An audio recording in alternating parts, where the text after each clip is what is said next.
एक गांव में निधि और सुनैना नाम की दो लड़कियां रहती थी। वो दोनों बहुत गहरी दोस्त थीं। वो सारा दिन एक साथ ही रहती थी।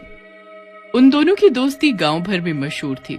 वो दोनों बहुत चंचल और सुंदर भी थी। गांव का हर जवान व्यक्ति उन दोनों को हसरत भरी निगाहों से देखता था।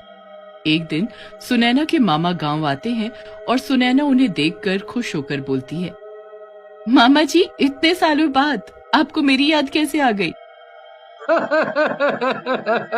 याद तो आनी ही थी सुनैना।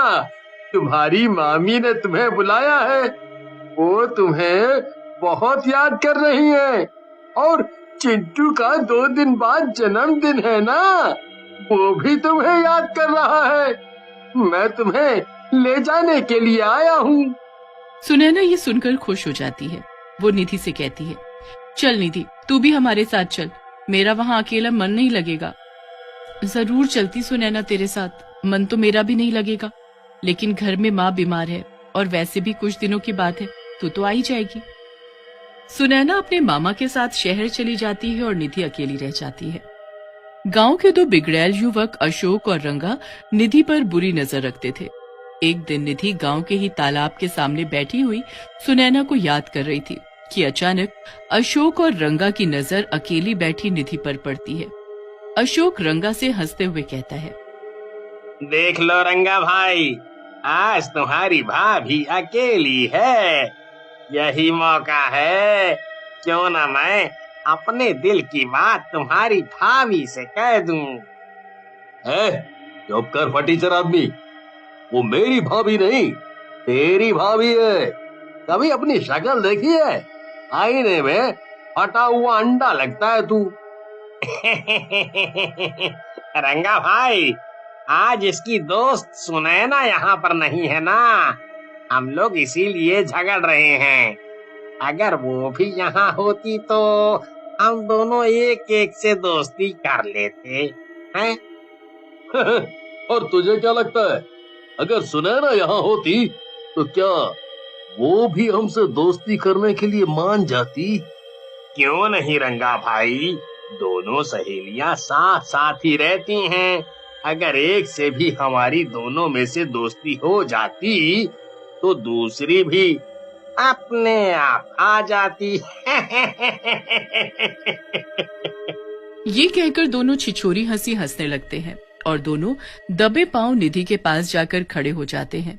अचानक निधि की निगाह उन दोनों पर पड़ती है। निधि उनके इरादे भांप जाती है और वो गुस्से से उन दोनों की तरफ देखकर कहती है, तुम दोनों यहाँ क्या कर रहे हो? तुम यहाँ पर अकेली बैठी थी।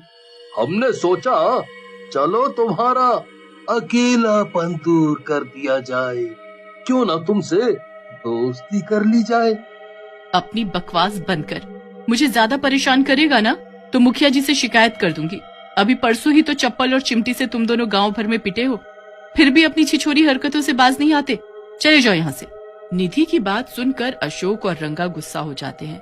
अशोक गुस्से से रंगा से कहता है, रंगा भाई, ये कुछ ज्यादा बोल रही है, हैं? आज इसे अपनी भाभी बना कर ही छोड़ो। हाँ। रंगा निधि को पकड़ने के लिए बुरी नीयत से आगे बढ़ने लगता है।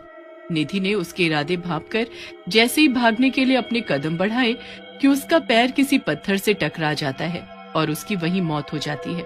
ये क्या किया तुमने रंगा भाई? तुमने तो इसे मार दिया। अबे कैसी बात कर रहा है तू? ये तो बचने के लिए भागी थी।